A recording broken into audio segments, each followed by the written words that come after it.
Hello everyone, top 5000 GK GS के इस video में आपका स्वागत है। फ्रेंड्स, इस वीडियो सीरीज में एसएससी के द्वारा अलग अलग एग्जाम में पूछे गए सभी इंपॉर्टेंट क्वेश्चंस का subject wise topic wise detail explanation करेंगे। तो जिन्होंने अब तक चैनल को सब्सक्राइब नहीं किया है, प्लीज़ चैनल को लाइक शेयर एंड सब्सक्राइब जरूर करें। इसकी पीडीएफ हमारे टेलीग्राम चैनल द जीके 360 पर अवेलेबल होगी, आप इसे यहाँ से डाउनलोड कर सकते हैं। तो चलिए वीडियो स्टार्ट करते हैं। आज हम लोग विजयनगर और मराठा साम्राज्य दो इंपॉर्टेंट टॉपिक को इस वीडियो में कवर करेंगे। आज का पहला सवाल है, the battle of Talikota led to the decline of which empire. Talikota का युद्ध 1565 में किस साम्राज्य के पतन का कारण बना था? ऑप्शन है मुगल साम्राज्य, विजयनगर, चोल वंश या मराठा साम्राज्य। तो आपको पता होगा तालिकोटा का युद्ध, इसे राक्षसी तंगड़ी के युद्ध से भी नाम से जाना जाता है। राक्षसी तंगड़ी के युद्ध के नाम से जाना जाता है। यह 1565 ईस्वी में हुआ था। ठीक है, इसने दक्कन की चार सल्तनत और विजयनगर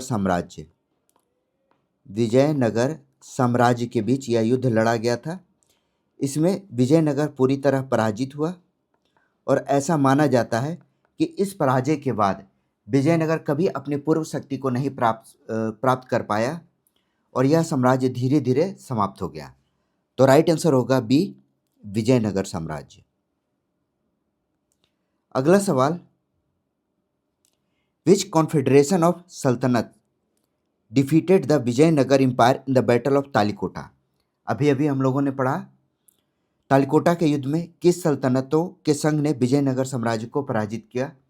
तो इस संघ का नाम था दक्कन सल्तनत का संघ। दक्कन सल्तनत का संघ था, जिसके अंतर्गत दक्कन की चार बड़ी शक्ति थी। ठीक है, जिसमें चार शक्तियां थी। पहला था बीजापुर, सेकंड अहमदनगर, थर्ड बिदर और चौथा था गोलकुंडा। ठीक है, तो यह दक्कन की चार बड़ी शक्तियां थी। तो डी इसका राइट आंसर है। याद रखिएगा, इस पर सवाल अक्सर पूछा जाता है कि बीजापुर में किसका शासन था। तो यहाँ आदिल शाही वंश का शासन था। अहमदनगर ने निजाम शाही, बिदर में बरीद शाही और गोलकुंडा में कुतुब शाही वंश का शासन था।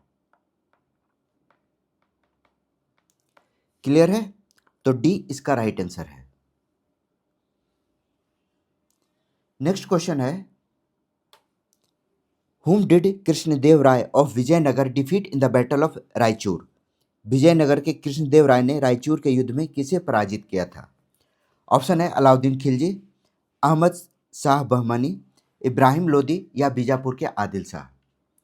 तो रायचूर का युद्ध कब हुआ था? तो यह युद्ध जो है 1520 ईस्वी में हुआ था, जिसमें इस्माइल आदिल शाह को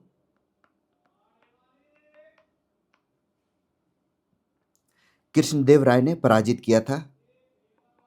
कृष्णदेव राय ने इसे पराजित किया। ठीक है, यह जो रायचूर का किला था, रायचूर के युद्ध में रायचूर के किले को जीतना काफ़ी महत्वपूर्ण था, क्योंकि यह रणनीतिक दृष्टि से काफ़ी महत्वपूर्ण था। ठीक है, तो इसका राइट आंसर है बीजापुर के आदिल शाह, इस्माइल आदिल शाह, जो कि बीजापुर के आदिल शाही वंश से संबंधित थे। कृष्णदेव राय जो कि विजयनगर के महानतम राजा थे, इनका काल जो था विजयनगर के चरमोत्कर्ष का काल था। आगे इसके बारे में पढ़ेंगे। विजयनगर के चरमोत्कर्ष का काल था। इनका पुर्तगालियों से भी संबंध था। ठीक है, तो राइट आंसर रहेगा डी, बीजापुर का आदिल शाह। नेक्स्ट क्वेश्चन है, which one of the following statement accurately describe a feature of the Vijayanagar empire. निम्नलिखित में कौन सा कथन विजयनगर साम्राज्य की विशेषता का सही वर्णन करता है? पहला है, हजारा राम मंदिर आम लोगों के लिए था। लोटस महल शोज इंडो इस्लामिक फ्लुएंस। तो लोटस महल जो कि इंडो इस्लामिक प्रभाव के था, यहाँ पर जो मेहराब है, लोटस महल में मेहराब का प्रयोग किया गया है जो कि इस्लाम से प्रेरित है, ठीक है। और दूसरा, इसमें शिखर का भी प्रयोग किया गया है जो कि हिंदू से प्रभावित दिखता है, यानी इस पर इंडो इस्लामिक प्रभाव है। तो बी इसका राइट आंसर है। हजारा राम मंदिर, हजारा राम मंदिर जो है वह राज परिवार के निजी उपयोग के लिए था, राज परिवार के निजी उपयोग के लिए था। थर्ड है महानवी डिब्बा में पत्थर की अधिरचना। तो यह जो महानवी डिब्बा है यह एक मिट्टी का टीला है, मिट्टी का टीला है, उसके ऊपर पत्थर की संरचना है, ठीक है। और पवित्र केंद्र तुंगभद्रा के उत्तर में था, तो यह जो है तुंगभद्रा के दक्षिण में था। पवित्र केंद्र जो था वह तुंगभद्रा के दक्षिण में था। तो इसका राइट आंसर हो गया B, lotus Mahal show Indo Islamic influence. अगला सवाल, which of the following sequences correctly arrange the Vijayanagar rulers in the order of their reign periods. निम्नलिखित में से कौन सा क्रम विजयनगर शासकों के उनके शासनकाल के अनुसार, यानी विजयनगर के जो शासक हुए थे उनका सही क्रम बताना है। तो सबसे पहले है हरिहर प्रथम, हरिहर फर्स्ट, इसका शासनकाल है 1336 से 1356 तक, 1336 से 1356। सेकेंड है देवराय द्वितीय, देवराय द्वितीय 1424 से 1446। एंड थर्ड है कृष्णदेव राय। याद रखिएगा कृष्णदेव राय का टाइम पीरियड जरूर याद रखिएगा, कई बार सवाल इसे पूछा गया। कृष्णदेव राय का टाइम पीरियड है 1509 से 1529 ईस्वी। तुलुव वंश से संबंधित थे कृष्णदेव राय, तुलुव वंश से संबंधित थे। इन्हें कृष्णदेव राय को विजयनगर साम्राज्य का सबसे महान शासक के रूप में जाना जाता है। इन्हें आंध्रभोज भी कहा गया है, आंध्रभोज भी कहा गया है। कृष्णदेव के राय में और भी डिटेल पढ़ेंगे आगे, ठीक है। तो इसका सही क्रम है हरिहर फर्स्ट, देवराय द्वितीय और कृष्णदेव राय, यानी बी इसका राइट आंसर है। हरिहर फर्स्ट, देवराय द्वितीय और कृष्णदेव, ठीक है। अगला सवाल, neither the Chola nor the Chera dynasty was directly responsible for the establishment of. Chola और चेर वंश में कोई भी सीधे तौर पर इसकी स्थापना के लिए जिम्मेदार नहीं था। अब ये कौन सा किसके बारे में कहा गया है? ऑप्शन देखते हैं। दक्षिण पूर्व एशिया में नौसैनिक अभियान, सेकंड है तमिल साहित्यिक पुनर्जागरण, तमिल लिटरेसी रेनेसा, देवदासी टेम्पल सिस्टम, देवदासी मंदिर प्रणाली, या बहमनी साम्राज्य, बहमनी किंगडम। तो इसका राइट आंसर क्या होगा? तो यह बहमनी साम्राज्य के बारे में कहा गया है। बहमनी साम्राज्य की स्थापना 1347 ईस्वी में हसन गंगू के द्वारा की गई थी। हसन गंगू के द्वारा इसकी स्थापना की गई थी। यह मोहम्मद बिन तुगलक के विरोध के फलस्वरूप, यानी मोहम्मद बिन तुगलक के साम्राज्य से स्वतंत्र होकर बना था, ठीक है। सेकंड महत्वपूर्ण है चोल वंश की उपलब्धियां, जिसमें उन्होंने एशिया में नौसैनिक अभियान, दक्षिण पूर्व एशिया में नौसैनिक अभियान किसके द्वारा? चोल के द्वारा किया गया। इसमें सबसे प्रमुख नाम आता है राजेंद्र चोल का। तो राजेंद्र चोल ने नौसैनिक अभियान किए। चोल के बारे में ही कहा जाता है कि इन्होंने देवदासी प्रथा को प्रश्रय दिया, ठीक है। चेर को तमिल साहित्य का पुनर्जागरण कहा जाता है, ठीक है। केरल के क्षेत्र में थे चेर, और इनके शासनकाल में तमिल साहित्य को संरक्षण मिला था, तमिल साहित्य को संरक्षण मिला था। क्लियर है? तो इसका राइट आंसर हो गया डी, बहमनी किंगडम। अगला सवाल है, in the traditional accounts of Vijayanagar who were refer to as Narapati. Vijayanagar के प्रारंभिक विवरणों में किसे नरपति कहा जाता था? ऑप्शन है मुगल दक्कन सुल्तान, चोल या राय। तो याद रखिएगा, विजयनगर के जो पारंपरिक शिलालेख है उसमें नरपति कहा गया है। नरपति जिसका मतलब है नर मीन्स मनुष्य, पति मीन्स स्वामी, यानी मनुष्यों का स्वामी।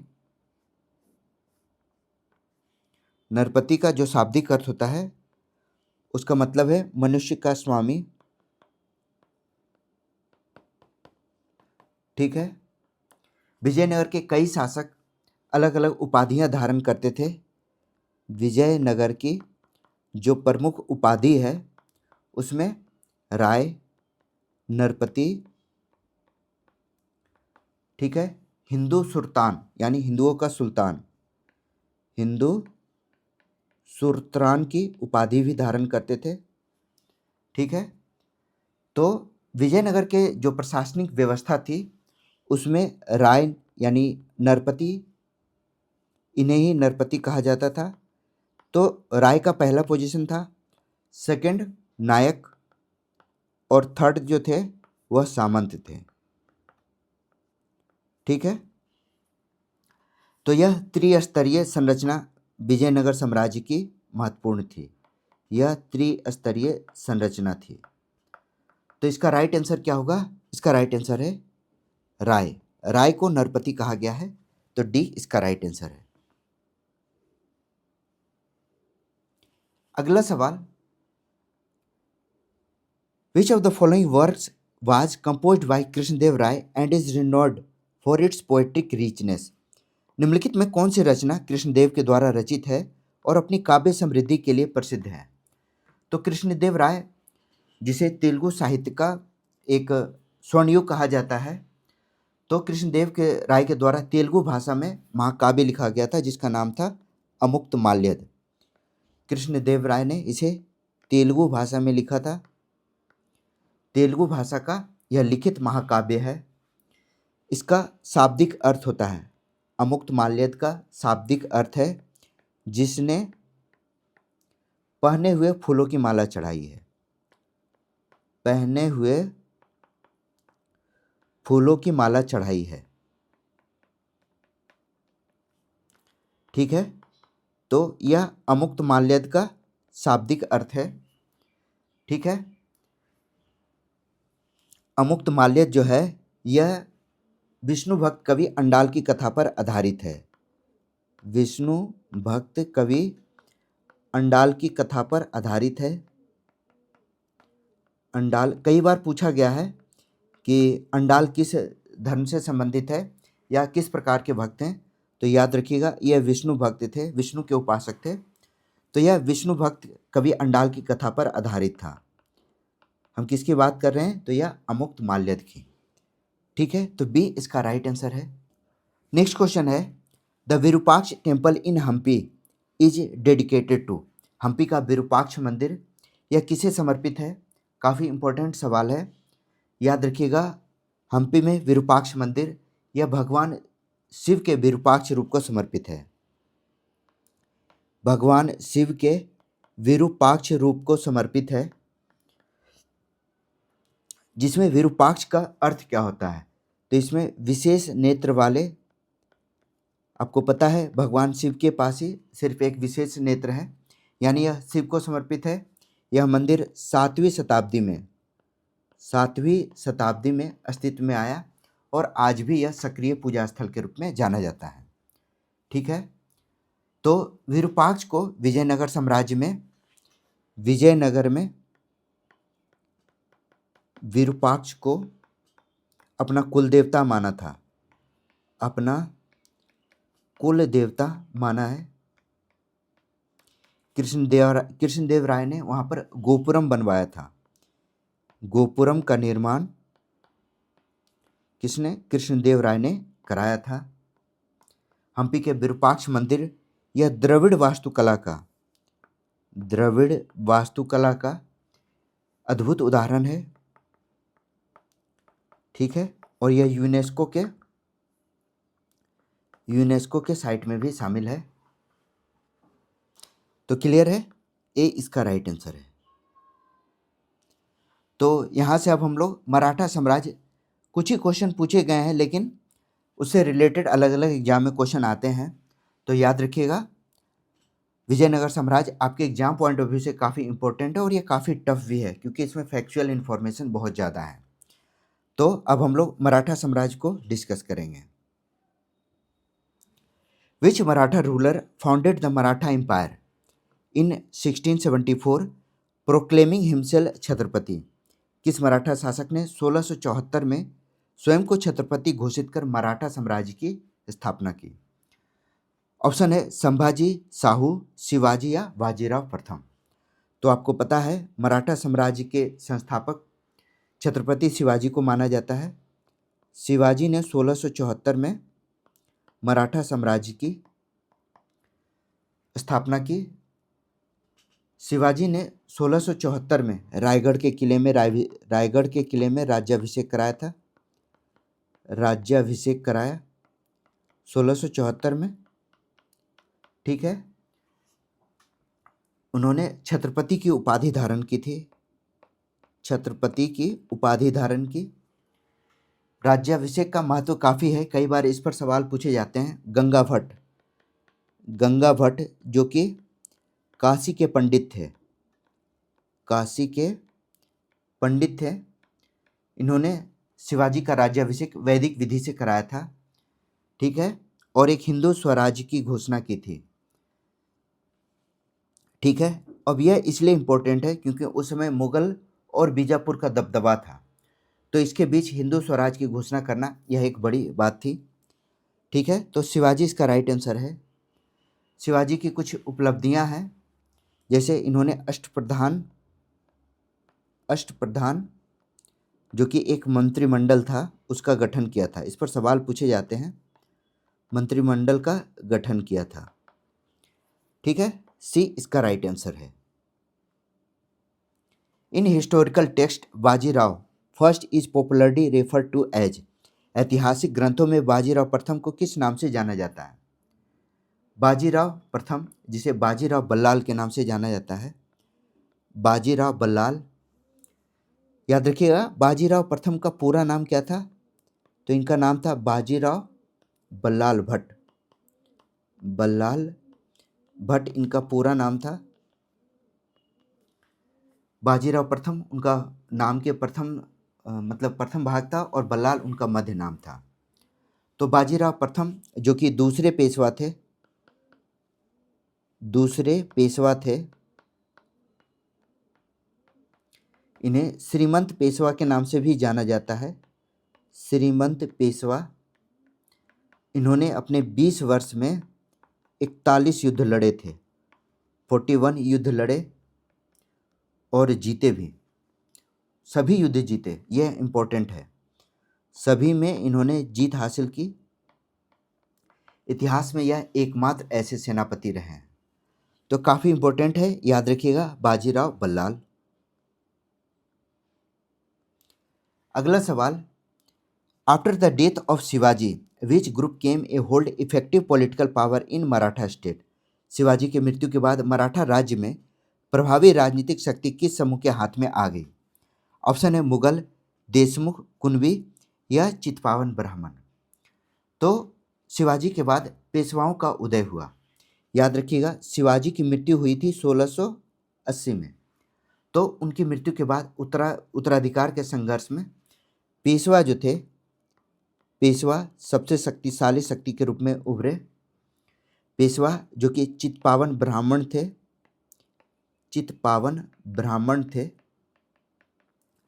ठीक है। तो डी इसका राइट आंसर है। पहले पेशवा जो प्रभावशाली पेशवा हुए वह बालाजी विश्वनाथ यह पहले प्रभावी पेशवा हुए और वास्तविक शक्ति इनके हाथों में आ गई। छत्रपति जो है वह नाम मात्र के शासक रह गए थे, ठीक है। तो याद रखिएगा चित्पावन ब्राह्मण इसका राइट आंसर है, यानी डी इसका राइट आंसर है। What does the term Kunbis refer to the context of Maratha society? Maratha साम्राज्य के संदर्भ में कुणबी शब्द किससे संदर्भित करता है? ऑप्शन है योद्धा जाति, मंदिर पुजारी, कृषक, पशुपालक या व्यापारी या बैंकर। तो आप लोगों ने देखा होगा कि कुणबी जो थे वह कृषक, महाराष्ट्र की कृषक पशुपालक जाति थी। इस पर सवाल कई बार पूछा गया है। यह कृषक पशुपालक जाति थी। इसे किसान वर्ग में शामिल किया जाता है। यह मराठा साम्राज्य की बहुसंख्यक आबादी थी। ठीक है, बहुसंख्यक जो थे वो किसान ही थे। तो मराठा साम्राज्य की बहुसंख्यक आबादी कुणबी की थी। मराठा सेना की जो नींव पड़ी थी वह कुणबी जातियों के द्वारा ही पड़ी थी। ठीक है, तो सी इसका राइट आंसर है। ठीक है, नेक्स्ट क्वेश्चन है, what was the name of the principal minister in the Maratha kingdom.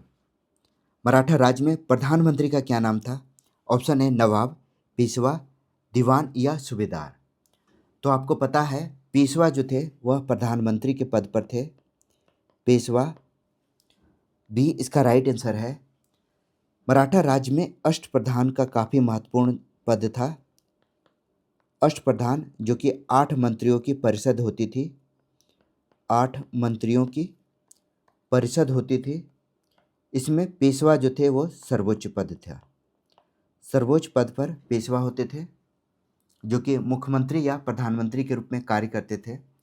याद रखिएगा, धीरे धीरे पेशवा ही मराठा राज्य के वास्तविक शासक बन गए। 1818 में अंग्रेजों ने बाजीराव द्वितीय को पराजित करके पेशवाई को समाप्त कर दिया था। तो बाजीराव द्वितीय जो थे वह अंतिम पेशवा हुए और इन्हें बिठूर भेज दिया गया था। अंग्रेजों ने इन्हें पराजित करके बिठूर जो कि कानपुर में है, तो इन्हें कानपुर भेज दिया गया था।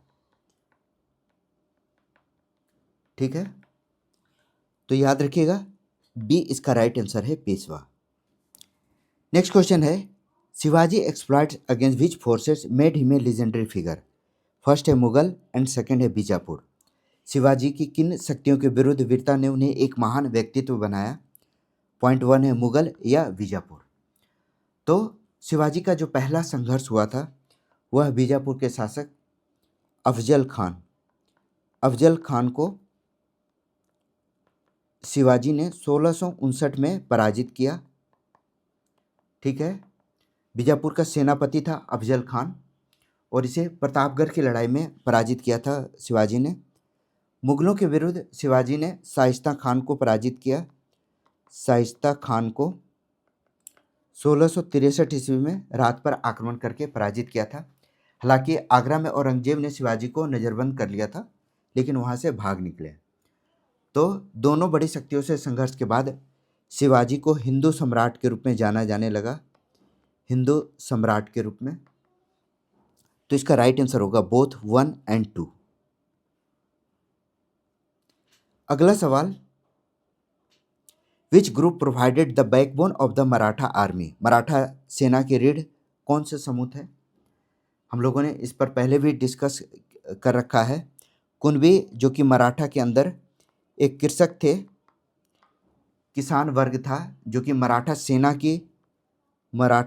की रीढ़ थे। कुणबी जो थे मराठा सेना थे। इस वर्ग में युवाओं की सबसे बड़ी भागीदारी थी। जो मराठा की इन्फेंट्री थी, जो पैदल सैनिक थे, उनमें कुणबी का काफ़ी योगदान था। कुणबी काफ़ी बड़ी मात्रा में होते थे। ठीक है, कुणबी जो थे इनकी एक सबसे बड़ी खासियत क्या थी, तो यह गुरिल्ला युद्ध पद्धति थे, उसमें ये दक्ष होते थे। हल्के हथियार के साथ तेजी से मतलब आक्रमण करते थे और यह गुरिल्ला पद्धति के लिए काफ़ी आदर्श थे। तो सी इसका राइट आंसर है। अगला सवाल, who were the parents of Chhatrapati Shivaji Maharaj. Chhatrapati Shivaji Maharaj के माता पिता कौन थे। आसान सा सवाल है। शाहजी और जीजाबाई। मराठा शिवाजी महाराज के माता पिता शाहजी और जीजाबाई थे। शाहजी भोसले इनके पिता थे और जीजाबाई इनकी माता थी। शिवाजी का जो जन्म हुआ था वह 1630 ईस्वी में शिवनेर दुर्ग में हुआ था। शिवनेर दुर्ग में, जो कि पुणे में है। कहा जाता है कि शिवाजी पर माता जीजाबाई का सबसे ज़्यादा प्रभाव था। जीजाबाई का प्रभाव सबसे ज़्यादा शिवाजी पे था। वो रामायण और महाभारत की कथाएं सुनाते थे और शिवाजी को हिंदू संस्कार है वह उनके माता से ही मिली थी। तो राइट आंसर होगा ए, शाहजी और जीजाबाई। अगला सवाल, from which decade did the Maratha campaign into Rajasthan put severe pressure on principalities and checked their further expansion? किस दशक से राजस्थान में मराठा अभियानों ने रियासतों पर दबाव डाला और उनके विस्तार को रोका? ठीक है, ऑप्शन है 1560 का दशक, 1620, 1680 और 1740। तो किस दशक से राजस्थान में मराठा अभियानों ने रियासत पर दबाव डालना शुरू किया? तो इसका राइट आंसर होगा डी, 1740 का दशक। 1740 के दशक में राजस्थान में मराठा शक्ति जो थे वो तेजी से फैले। मराठा तेजी से फैले और यहाँ से इन्होंने चौथ और सरदेश, चौथ जो कि मराठों का एक टैक्स था, चौथ मांगना शुरू कर दिया था। राजपूतों पर दबाव बनाया इन्होंने। मराठों ने जयपुर, जोधपुर, उदयपुर इत्यादि जो वहाँ के साम्राज्य थे उनसे उन्होंने टैक्स वसूला था। यहाँ पर जो राजपूत रियासतें थी उनका मराठों और अंग्रेज के बीच अक्सर विवाद रहता था। ठीक है, तो डी इसका राइट आंसर है। Who succeeded Chhatrapati Shivaji Maharaj as the ruler of the Maratha empire? Chhatrapati Shivaji Maharaj के बाद मराठा साम्राज्य का शासक कौन बना? तो उनके पुत्र, शिवाजी के पुत्र हुए संभाजी। तो संभाजी ने, जो कि अगला छत्रपति बने, छत्रपति संभाजी, जो कि 1680 से लेकर 1689 ईस्वी तक छत्रपति के पद पर रहे। उनके बड़े पुत्र थे, शिवाजी के बड़े पुत्र थे। वे वीर थे लेकिन राजनीतिक रूप से स्थिर नहीं रहे। तो राजनीतिक रूप से अस्थिर रहे। ठीक है, इन्हें औरंगजेब ने पकड़ लिया था। औरंगजेब ने पकड़कर इन्हें क्रूर यातना दी थी और इनकी हत्या कर दी थी। पकड़कर क्रूर यातना दी और इनकी हत्या कर दी थी। तो शिवाजी का जो उत्तराधिकार क्रम था, तो शिवाजी के बाद संभाजी, संभाजी के बाद राजाराम, राजाराम के बाद ताराबाई जो कि एक संरक्षिका के रूप में थी। तो राजाराम के बाद ताराबाई आई और उनके बाद साहू। तो यह इनका क्रम था, साहू। ठीक है, तो सी इसका राइट आंसर है, Chhatrapati Sambhaji. Who was the father of Bajirao? Bajirao प्रथम के पिता कौन थे? बाजीराव प्रथम, इनके जो पिता थे वह बालाजी विश्वनाथ थे। पेशवा बालाजी विश्वनाथ इनके पिता थे। इनका शासनकाल, टाइम पीरियड जो है 1713 से लेकर 1720 के बीच मराठा साम्राज्य के प्रभावशाली पेशवा के रूप में जाने जाते थे। इन्होंने साहू को गद्दी दिलाने में महत्वपूर्ण भूमिका दिलाई। साहू को गद्दी दिलाया।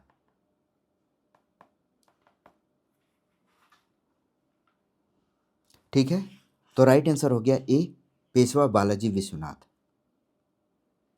अगला सवाल, which military strategy did Shivaji often use against his opponent?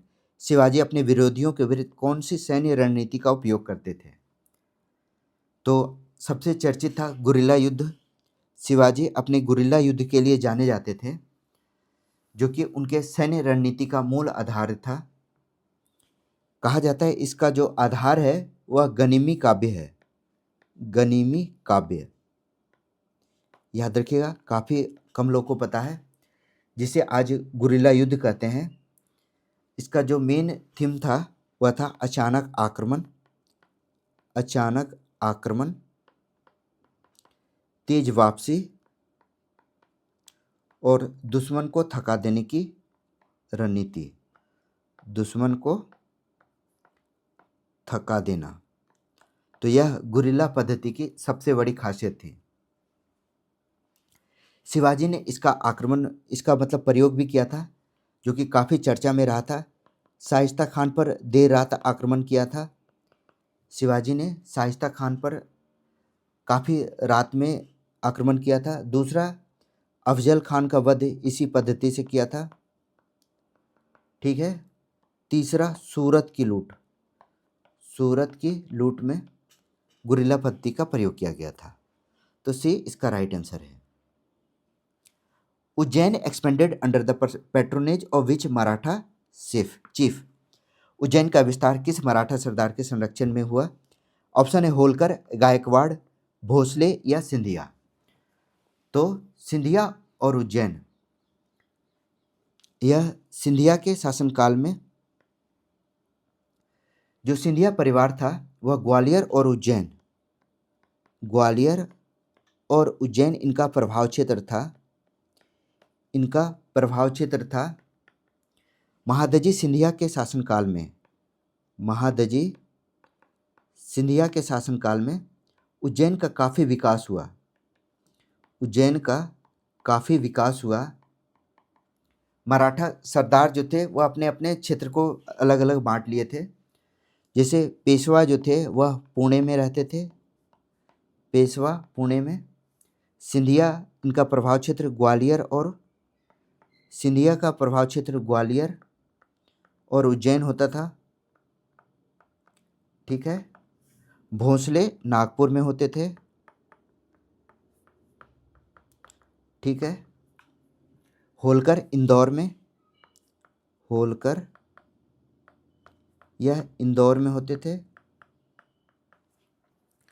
और एक और रह गया गायकवाड़ बड़ौदा में,